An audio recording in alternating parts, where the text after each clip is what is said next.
سلام بینندگان گیرومی.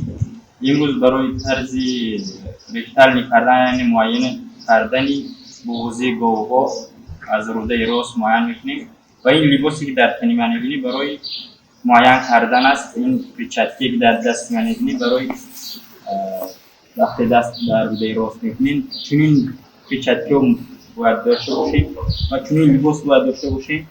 مواین کنیم که چند ماه است، بغض است و قصیر است، از روده راست مواین میکنیم. ولی ما نشان میدیم چگونه مواین میکنه، چگونه از روده راست نشان میدیم. طرزی ریختن کردن یعنی مواین کردنی دوره بوزی говҳо.